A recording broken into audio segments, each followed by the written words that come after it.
Bueno, estamos en vivo y les quiero contar que la encuesta de esta semana tiene que ver con nuestra alimentación, con nuestra nutrición.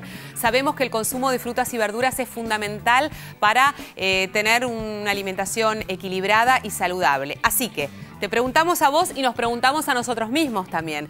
¿Cuántas veces por semana comés fruta? ¿Cuántas veces por semana comés fruta? Esta respuesta la podés dar en www.tvpublica.com.ar, que es la página web donde encontrarás la encuesta. Y el día viernes, como todos los viernes, vamos a analizar los resultados de esta encuesta, a ver qué es lo que nos está pasando. Ahora, otro de los grandes mitos de la nutrición, el alcohol. ¿Fija o no fija las grasas? En realidad el alcohol no fija las grasas.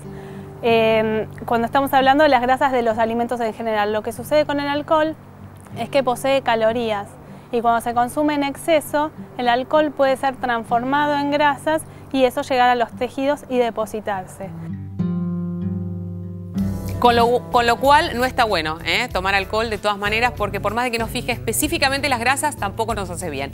Me voy a la mesa porque hablábamos de otro de los grandes temas del día, tiene que ver con el acoso escolar. Nosotros lo conocemos o lo conocimos con un término extranjero como bullying, pero la realidad es que vivimos en la Argentina y lo que nos pasa aquí es esto, acoso escolar. Una tendencia que va en ascenso, que va creciendo. Lo vamos a consultar con el licenciado Gabriel Brenner, que es licenciado en Educación de la Universidad de Buenos Aires. A mí como mamá es un tema que me preocupa muchísimo porque uno como padres tiene la percepción de que esto va en ascenso, lamentablemente. Y Gabriel, la primera pregunta que quiero hacerte, más allá de darte la bienvenida y decirte buen día, es ¿cómo identificamos este acoso escolar? ¿Cómo hacemos para identificar a tiempo si nuestro hijo o un compañero está padeciendo este problema? Bueno, buen día, ¿qué tal? Gracias por la invitación. La verdad que lo primero que se me ocurre, venía escuchando el programa atentamente, es ustedes hablan del uso indebido del alcohol. Y no por ustedes específicamente, pero yo creo que hay que también cuidar el uso indebido de las palabras, porque hablar de bullying o su traducción para nuestra tierra de acoso escolar, para mí se trata de un término como muy impreciso, digamos, ¿no? Que puede ser desde una burla hasta una trompada. Sí. Y la verdad es que me parece que es eso, me parece muy impreciso y reduce el problema que hay que analizar. Digo esto porque en general este tipo de mirada termina alimentando cierta construcción mediática de la violencia escolar, digamos, ¿no? Entonces, me parece re interesante lo que estás diciendo, súper interesante. No poder diferenciar esto de lo que es habitual o de lo que forma parte de la evolución natural del crecimiento de un chico, de un adolescente, con una situación más grave. Tal cual. Me parece en ese sentido que lo interesante es poder pensar esto en términos de la construcción de la convivencia, porque me parece que esto termina, si no, conduciéndonos a pensar en cierta cosificación, para hablar más en criollo, en el armado de casos, ¿no? El caso de Pablo en la escuela en tercero B. Y me parece que armar los casos, lo que hace, por eso digo que alimenta la espectacularización mediática, lo que hace es evitar que el tema sea tratado en su debido contexto, que es la escuela en este caso, y que pueda resolverse de alguna manera. Entonces, en ese sentido, me parece que, especialmente aquí en un medio, la prudencia de poder pensar, en todo caso, en estas situaciones de conflicto, me parece que es interesante. ¿Sabes por qué también? Sí. Porque esto tiende a pensar en una convivencia buena como aquella desprovista de conflictos, ¿no? Donde todo está pipí cucú. Y temo decirles que en ninguna familia, no sé en las de ustedes, en la mía no, la cosa no está pipí cucú. Siempre donde hay más de una persona hay conflictos. Y el conflicto, lejos de ser algo negativo, me parece que hay que pensarlo como una fuente de construcción de convivencia. Ahora, Gabriel, esto que planteas me parece que es efectivamente así y nosotros como padres muchas veces hasta nos regodeamos con este caso, el querer ponerle nombre y apellido al caso de la escuela que supuestamente tiene un problema o este chiquito que está siendo acosado por los otros y que lo cargan y que lo joroban y que en algunos casos hasta le pegan. Yo no estoy diciendo, con esto quiero aclararlo, no estoy minimizando el problema de estas situaciones, pero sí sabes que creo que es mucho más un problema de adultos que de los pibes. Y en ese sentido me parece interesante aquí interpelar a los padres, a los docentes, a los directivos, a los médicos, a todos aquellos que tenemos la responsabilidad del cuidado de los chicos y en particular en la escuela de la enseñanza. Te digo esto porque me parece interesante pensar en que la construcción de la convivencia requiere fundamentalmente por lo menos desmarcarse o gambetear, aprovechando el buen momento futbolístico argentino, sí, aquello de pensar en culpables, ¿no? Es una sociedad de alguna manera regida por cierto estado de miedo ambiente, que los medios en esto contribuyen mucho, por suerte no a este canal, pero me parece en ese sentido interesante pensar en la construcción de la convivencia como un desafío, que es lo más importante, y no caer en la cosa de acoso escolar, que termina, en último caso, fíjense, en todos los casos, culpabilizando especialmente a un pibe o a un docente. Entonces, ver los problemas en términos de víctimas y victimarios reduce la complejidad de los contextos en donde las cosas suceden. Ahora, cuando suceden, sí. No, porque el acosador también es víctima.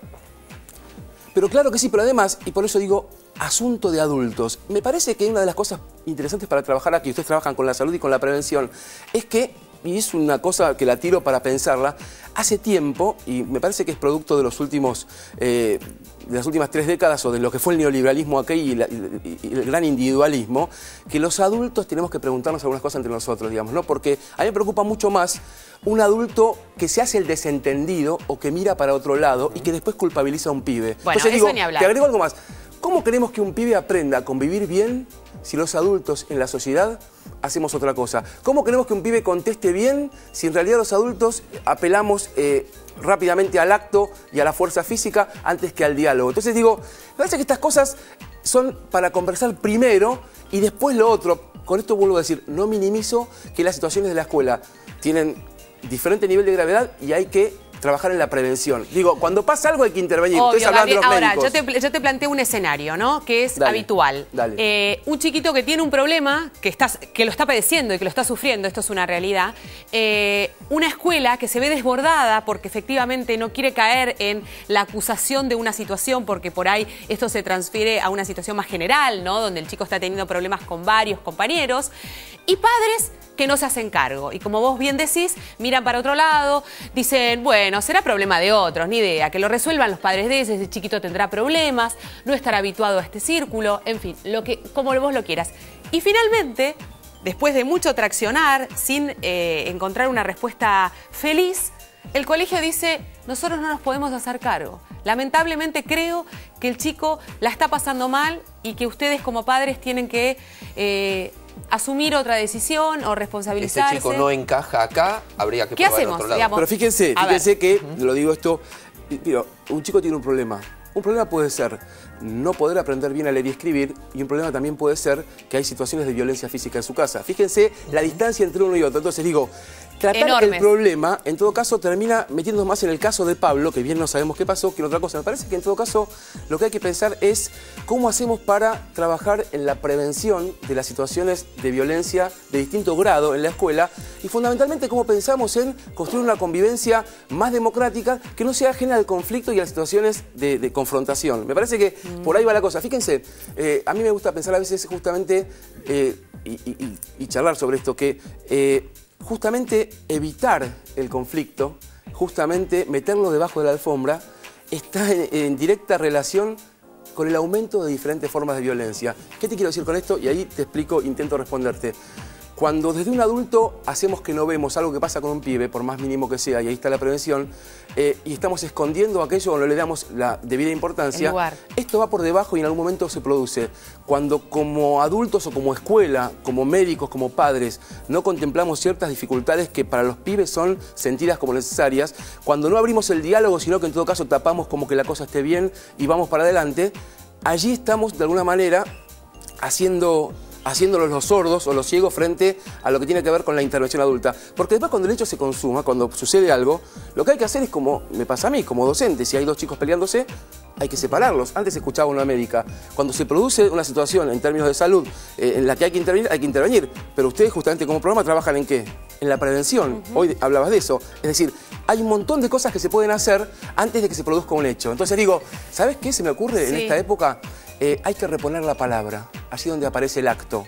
Y en eso pensar en los pibes y en los adultos. Entonces digo, pensar en situaciones de mejor convivencia es pensar en que la democracia no se construye ni por decreto, ni por ley, ni por un currículum, ni por lo que hacen los políticos allí arriba, sino que se construye, y pienso en la democracia escolar, justamente incorporando la crisis como algo que, en todo caso, que tiene que ver con la crisis, vieron, no sé ustedes, pero yo desde que nací escucho que estamos en crisis.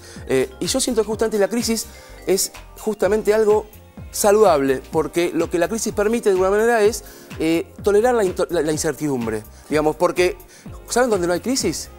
En los totalitarismos, donde hay solamente una forma de ver las cosas. Entonces digo, esto lo pueden pensar en un aula, en una escuela, en un canal de televisión, en un país. Entonces me parece interesante, por eso yo decía, quizás trabajar en el uso, en el mejor uso de las palabras. Es que esto, por supuesto, desde lo utópico es maravilloso y creo que estamos todos de acuerdo, o la gran mayoría estamos de acuerdo con que la palabra, el diálogo, nos permite evolucionar como seres humanos y justamente dirimir aquellas situaciones conflictivas que se puedan generar naturalmente, porque es la esencia del ser humano entre unos y otros. No es utópico, te hablo de hoy, tercero A, sí, a la tarde. ¿qué pasa? Tercero A, me encuentro con la mamá del chico del tercero A que me viene casi con la mano en puño a enfrentarme a mí porque dice ser que su hijo lo enfrentó con la regla o con el compás porque, no sé, le dijo tonto, no quiero ser grosera en la televisión.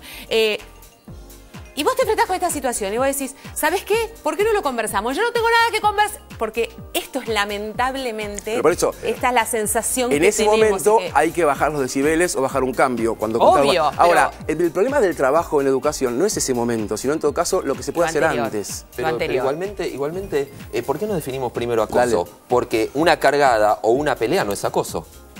Mira, yo te vuelvo a decir, para mí definir acoso, mejor el diccionario que yo. Para mí, en todo caso, el acoso escolar, el bullying, me parece que vende mucho en los medios. Me parece que en todo caso es como decir el tema de violencia escolar.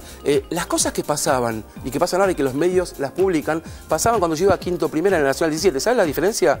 Que en ese momento, 85, no había un celular para subir en 5 segundos lo que estaban filmando y no lo levantaba un canal de televisión en 2 minutos. Entonces digo, el tema es la visibilidad. Es un tema, digamos, la visibilidad que hoy tienen ciertos fenómenos que aparecen como violencia escolar. Acoso. Digo, el acoso... Disculpame, Gabriel, pero hay situaciones que me parece que, no sé, por ahí vivíamos no le resto gravedad, ¿eh? No, me refiero que uno tiene la sensación social, porque aparte que hay situaciones más dramáticas que antes. Por ejemplo. Por ejemplo, 2 chicas cagándose a trompadas a la salida del colegio. Como vos decís, la tecnología permite darnos que eso... nosotros seamos testigos de esa situación. Por ahí antes no nos enterábamos. ¿Esto es lo que vos estás queriendo decir? Por ejemplo, pero lo que te quiero decir es que estas cosas que vos estás diciendo y que son fuertes, sucedían. A ver, por supuesto que sucedían más en un lugar, menos en otro. Lo que te quiero decir es que hoy hay mayor visibilidad de estas situaciones. No estoy diciendo que son menos graves. El problema en todo caso es, ¿qué hacemos para que estas pibas que se van rápido a las manos vean que hay otras formas de dirimir ciertas diferencias? Porque si vos te parece investigar, yo trabajo en eso y aparte, vale decirlo aquí, yo formo parte de un grupo y un equipo de investigación sobre violencia, jóvenes y escuela, que tiene sede en la UBA, que dirige Karina Kaplan, y que la verdad está bueno tener acá la oportunidad para decirlo porque justamente lo que nos permite decir es que es interesante pensar que la violencia y la escuela, o la violencia escolar, lo pongo entre comillas justamente por lo que acabo de decir, tiene que ver con otros fenómenos de violencia que circulan en la sociedad. Digo, en la escuela hay violencia, pero también porque hay violencia en las canchas de fútbol, en las calles, en la esquina, en el Congreso y también en las movilizaciones que son de distintos sectores de la sociedad. Por supuesto. Digo, para hablar en términos de precisa actualidad. Entonces lo que te digo es, estas 2 pibas que se agarraron a trompadas, bueno, allí habrá que separarlas, pero antes y fundamentalmente después hay que pensar en cómo hacemos para que, en todo caso, podamos construir comunidad con la diferencia. Porque vos sabés que muchas de esas situaciones son porque no me gustó tu arito, tu cara, tu mejilla. Obvio, o porque es una necesidad de drenar la violencia. Porque sos más linda. O sea, ni siquiera ni siquiera me da la sensación que hay una razón. Por eso digo, salir del acoso es salir de la cosa.